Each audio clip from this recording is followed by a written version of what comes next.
Someone asked me recently if they should, or how they should let go of something that they feel is troubling them, like an emotional pattern or a thought pattern that troubles them, or resistance to a situation. How can they let go of what is causing them a disturbance? Because they can see that letting go would make them feel lighter, more intelligent, more effective, more happy, less burdened, and that it makes sense to let something go. But they just can't seem to. So I'd say the answer is to look at how effective the emotion or the thought pattern is in helping your life. So if say you have a strong resistance to your working life, then see if this kind of pain, this strong resistance inside, or this complaining in the head, see if that helps improve your working life. So for some people, it might make them quit their job or leave or work towards a new career. In a way, it might help them.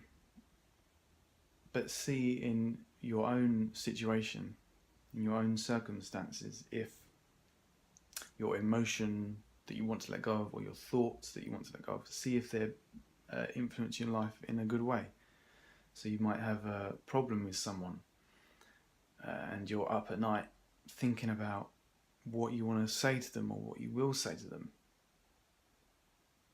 And sometimes we kind of enjoy that, but if you want to let it go but you can't let it go, see if the thoughts that are going over it, see if that influences the situation in a good way. Does it make the person disappear for you? Does it resolve the situation?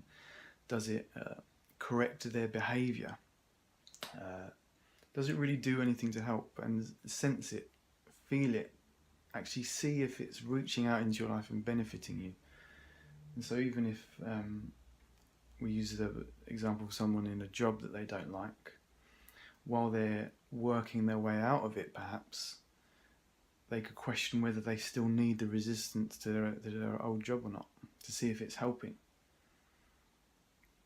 If you have to do something that you don't want to do, but it kind of needs to be done, and you don't want to do it, does the resistance to it actually help anything? And is the resistance to it a true representative of what it's pretending to be? So like the thoughts of the job or the situation or the relationship, are the thoughts actually what they're pretending to represent? So if there's someone you don't like, are your thoughts about this person the person? Because the thoughts pretend to be a direct representation of the world, but they're not. It's like an extra picture that's drawn inside.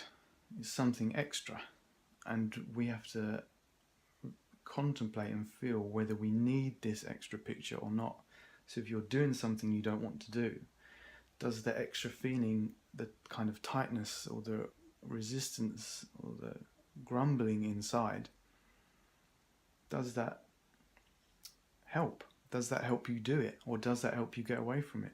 Probably not. It's probably just an extra thing that makes something seem a lot harder than it really is, because often things are much easier than we think they are when we're trying to predict them or when we're dreading them. And I'm not saying that no changes can be made, but actually changes are much easier to make and arise when we aren't believing a resistive story that really just kind of keeps us closed to life and intelligence and creativity and freedom to move in new ways. So to let go of something that you want to let go of, but you feel that you can't, you have to see if it's helping you. See if these bad thoughts or feelings are helping. And it's not just about thinking if they are helping or not, it's feeling, it's seeing if they're helping. And if we see that they're not helping, then our old unconscious belief that was supporting it starts to fall away. And we find that we can let go without even trying to let go.